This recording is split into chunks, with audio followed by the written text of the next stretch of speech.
सारंगढ़ में द्वितीय शनिवार को हुआ दिव्यांग जांच शिविर। जिला मेडिकल बोर्ड शिविर में हुए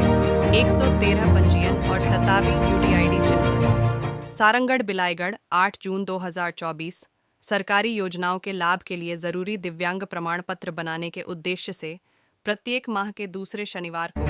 कलेक्टर श्री धर्मेश कुमार साहू के मार्गदर्शन में समाज कल्याण विभाग द्वारा स्वास्थ्य विभाग के सहयोग से दिव्यांगजनों के विशिष्ट पहचान पत्र यूडीआईडी के प्रमाणीकरण हेतु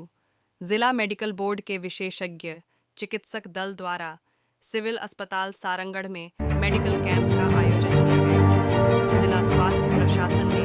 मितानिन के माध्यम से दिव्यांगजनों को शिविर के संबंध में सूचित भी किया गया था।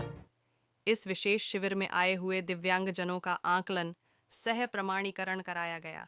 जिसमें बड़ी संख्या में दिव्यांग और उनके परिजन उपस्थित थे।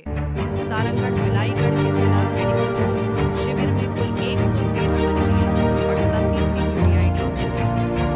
सक्षम शनिवार की थीम पर इस विशेष शिविर में आए हुए दिव्यांगजनों का आकलन सह प्रमाणीकरण अंतर्गत दृष्टिबाधित के 17, अस्थिबाधित 51, मानसिक मंद 04,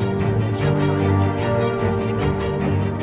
सेरेब्रल पाल्सी 03 के एक दिव्यांग का यूडीआईडी जांच की। योगदान देने वालों की टीम दिव्यांग शिविर में हड्डी रोग के विशेषज्ञ डॉक्टर दिनेश पटेल, नेत्र रोग विशेषज्ञ डॉक्टर मीना पटेल, शिशु रोग विशेषज्ञ डॉक्टर अशोक अग्रवाल, नाक कान गला रोग विशेषज्ञ doctor Anil Agarwal, audiometry technician Chandradhar Patel सहित मेडिकल स्टाफ, उप संचालक समाज कल्याण विनय तिवारी, मुख्य चिकित्सा एवं स्वास्थ्य अधिकारी डॉक्टर अवधेश पाणिग्रही, खंड चिकित्सा अधिकारी डॉक्टर रामलाल सदार, डॉक्टर